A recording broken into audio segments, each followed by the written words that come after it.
ഈ പുറത്തുള്ള രാഷ്ട്രീയക്കാരും പുറത്തുള്ള ചില മതമൗലികവാദികളൊക്കെ പറയുന്നതിനൊക്കെ എതിരായ ഒരു അനുഭവം എനിക്ക് ഇവിടെ വന്നത്. ഇവിടുത്തെ മുസ്ലിം സഹോദരങ്ങൾ, ഇവിടുത്തെ ഇതര സമുദായക്കുള്ള ആളുകൾ ഇതിനെ നെഞ്ചിലേറ്റി അവർ നടക്കുന്നത്. മാമാങ്കത്തിന്, ഈ നടക്കുന്ന മഹാമഹോത്സവത്തിന് നെഞ്ചിലേറ്റി അവർ സർവാത്മന അവരെ സഹായിച്ചുകൊണ്ടാണ് നിൽക്കുന്നത്. ഈ ഒരു അവസ്ഥയാണ് എനിക്ക് ആദ്യം തോന്നുന്നത്. എനിക്ക് തോന്നുന്നു തീർച്ചയായിട്ടും നമ്മൾ പ്രതീക്ഷിക്കുന്ന ഒരു ഭരണം വരാൻ ഇവിടുത്തെ മുസ്ലിം സഹോദരങ്ങൾ നമ്മളെ സഹായിക്കുന്നുള്ളതാണ് എൻ്റെ ആദ്യത്തെ തോന്നൽ ഇവിടെ വന്നപ്പോൾ. രണ്ടാമത്, എൻ്റെ ജീവിതത്തിലെ ഏറ്റവും വലിയൊരു ആഗ്രഹമായിരുന്നു വടക്കേ ഇന്ത്യയിലെ കുംഭമേള കാണാൻ പോകണം. എനിക്കിപ്പോൾ 78 വയസ്സായി. ഇനിയിപ്പോൾ കൂടിപ്പോയാൽ 10-25 കൊല്ലം കൂടെ ഇരിക്കത്തുള്ളൂ. അപ്പോൾ അതുകൊണ്ട് ആ കാലത്തിനിടയിൽ അവിടെ പോകാൻ പറ്റുമെന്ന് എനിക്ക് തോന്നില്ല. ആരോഗ്യമുണ്ട്. ഈ കൊല്ലം തുളസി എന്ന് പറയുന്ന മനുഷ്യൻ പറഞ്ഞുകൊണ്ടിരിക്കുന്ന മലപ്പുറത്തെ കുറിച്ചാണ്. ഞാനിതിങ്ങനെ ഇടയ്ക്കിടയ്ക്ക് ഇങ്ങനെ മലപ്പുറത്തെ കുറിച്ച് പറയുന്നത്, മലപ്പുറം എന്ന് പറയുന്ന പ്രദേശം ജീവിക്കാൻ കഴിയാത്ത പ്രദേശമാണ്. ആർക്ക്? സോക്കോൾഡ് ഹിന്ദുക്കൾക്ക് ജീവിക്കാൻ കഴിയാത്ത പ്രദേശമാണെന്ന് ചില ആളുകളൊക്കെ, ചില കുബുദ്ധികൾ, ചില ഫനാറ്റിക്കുകളൊക്കെ ഇങ്ങനെ പറഞ്ഞുകൊണ്ടിരിക്കുന്നുണ്ട്. അപ്പോഴാണ് മലപ്പുറം ജില്ലയിലെ ഒരു മാമാങ്കം എന്ന് പറഞ്ഞ ഈ സംഭവം വന്നേ. ചുരുക്കി പറഞ്ഞു കഴിഞ്ഞാൽ ആളുകൾ ഇവിടേക്ക് ഇങ്ങോട്ട് തള്ളിക്കയറി വന്നു.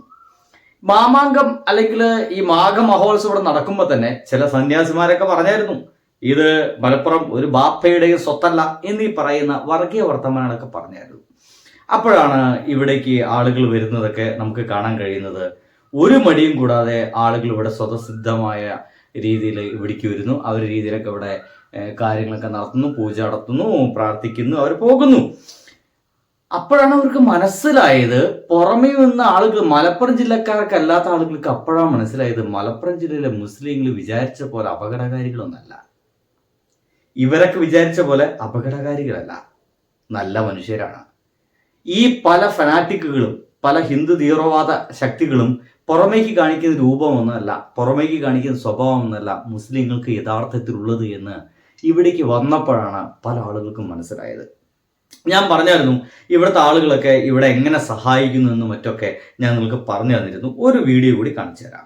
മുന്നിൽ വന്നിട്ടുള്ളത് നമ്മുടെ തിരുനാവായ കുംഭമേളയുമായി ബന്ധപ്പെട്ടിട്ട് നമ്മുടെ സുഹൃത്ത് ഷിയാബ് യൂരി, ഹദ്ദാദ് ഷിയാബ് യാത്രക്കാർക്ക് അല്ലെങ്കിൽ ഈ വരുന്ന തീർത്ഥാടകർക്ക് സൗകര്യം ചെയ്തു കൊടുക്കുന്നതിന്റെ ഭാഗമായിട്ട് വണ്ടി പാർട്ടി. സുഹൃത്തുക്കളെ, ഈ വീഡിയോ എടുത്ത മനുഷ്യന്റെ പേര് നൗഷാദ്. ഇത് വേറൊരു ചങ്ങാതിയാണ് അവിടെ നിന്നിട്ട് ആ ഒരു സ്ഥലം നേരാക്കുന്നത്. സത്യത്തിൽ പറഞ്ഞു കഴിഞ്ഞാൽ രണ്ടും നല്ല മാപ്പിളാരാണ്. രണ്ടും നല്ല രസകരമായിട്ട് ആളുകളെല്ലാവരും സ്വീകരിക്കാൻ മാത്രം മനസ്സുള്ള, സ്നേഹത്തോട് കൂടിയിട്ട് ഇങ്ങോട്ട് വന്നോളൂ എന്ന് മാത്രം പറയാൻ മനസ്സുള്ള ആളുകളാണ്. നോക്കൂ, ഇതിൻ്റെ ഈ അടുത്ത ദിവസം നമുക്ക് കേട്ട വാർത്തകൾ, ഈ ഒരു കുറ്റിപ്പുറത്ത് നിന്ന് തിരൂർക്ക് പോണ വഴിയുടെ ഇടയ്ക്കാണ് ഈ ഒരു ക്ഷേത്രം കിടക്കുന്നത്. അപ്പോൾ ഈ അമ്പലത്തിന് മുമ്പിലൂടെ പോകാൻ വലിയ തിരക്കൊക്കെയുള്ള സമയമാണ്. പക്ഷേ ഇപ്പോൾ കാണാൻ കഴിയുന്ന കാഴ്ച വലിയ തിരക്കുകളോ വലിയ മെനക്കെടൊന്നും ഇല്ലാതെ വാഹനങ്ങൾക്ക് ഈസിയായിട്ട് കടന്നു പോകാൻ പാടില്ല. യാത്രക്കാർക്കൊന്നും ബുദ്ധിമുട്ടുണ്ടാകുന്നില്ല. ആ വഴി അങ്ങോട്ടും ഇങ്ങോട്ടൊക്കെ പോകുന്ന യാത്രക്കാർക്കൊന്നും ബുദ്ധിമുട്ടില്ലാതെ പോകാൻ കഴിയുന്നുണ്ട്. എന്തുകൊണ്ട്? തൊട്ടപ്പുറത്തും ഇപ്പുറത്തുള്ള എല്ലാ വീടുകൾ മുഴുവൻ അവരുടെ ഗേറ്റൊക്കെ തുറന്നിട്ടിരിക്കുകയാണ്. ഒരല്പം പൈസ അവർ വാങ്ങിക്കുന്നുണ്ട്. തീർച്ചയാണ് ഇതുകൊണ്ട് ഒരു ഗുണം സമൂഹത്തിന് എല്ലാവർക്കും ഉണ്ടാവണ്ടേ. എന്തായാലും അവരൊരു പേ പാർക്കിംഗ് എന്ന രീതിയിൽ അവരുടെ വീടുകളെ ഗേറ്റുകളൊക്കെ തുറന്നിട്ടുണ്ടുണ്ട്. മുസ്ലിങ്ങളാണ്, മാപ്പിളാരാണെന്ന് വിചാരിച്ചിട്ട് ഗേറ്റ് ഒന്ന് അടച്ചു കുത്തിയിരിക്കുന്ന ആൾക്കാരല്ല എന്ന് മനസ്സിലാക്കുക. ഒപ്പം തന്നെ നിങ്ങൾ മനസ്സിലാക്കേണ്ടത്, ചില ആളുകളൊക്കെ ദൂരദേശത്ത് നിന്ന് വരുന്ന ആളുകൾ ചോദിക്കുന്ന ഒരു ചോദ്യമുണ്ട്.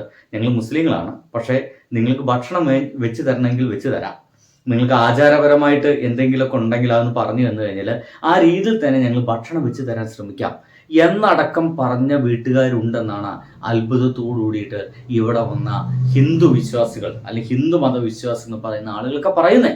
അപ്പൊ എന്തൊരു സ്നേഹത്തോടെയാണ് മലപ്പുറത്തെ ആളുകളൊക്കെ സ്വീകരിക്കുന്നു. നോക്കി ഇനി ഈ ചെങ്ങാതിയുടെ പ്രവൃത്തി നോക്ക്.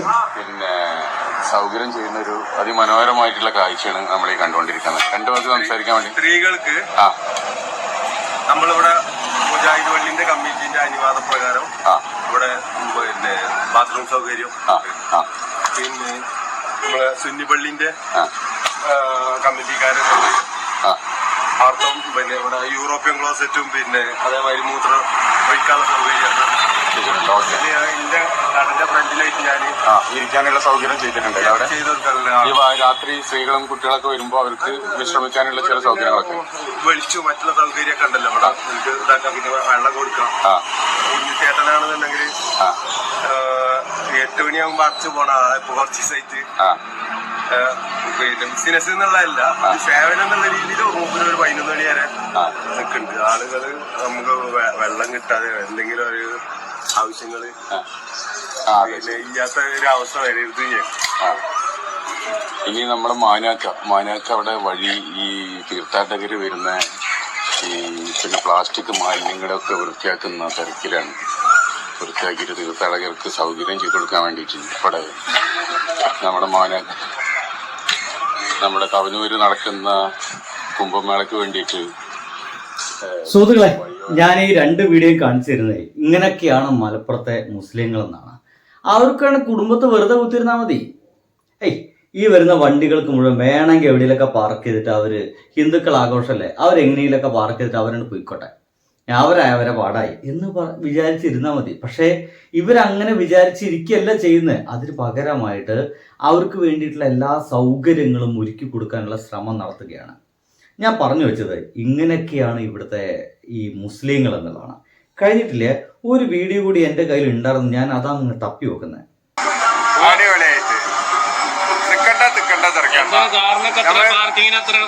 കാറിന് 100 റുപ്യ 50 റുപ്യൊക്കെ വാങ്ങും. ചിലപ്പോ പൈസ ഇല്ലാതെ നമുക്ക് പാർക്കിങ്ങിന് സൗകര്യം ഇല്ല. ഉള്ളതുകൊണ്ട് നമ്മൾ അവിടെ ഇവിടെയൊക്കെ അഡ്ജസ്റ്റ് ചെയ്യും. പബ്ലിക് പ്രശ്നങ്ങൾ ഉണ്ടാക്കാതെ നമ്മൾ മുന്നോട്ട് ടോമിന്റെ കൂടെ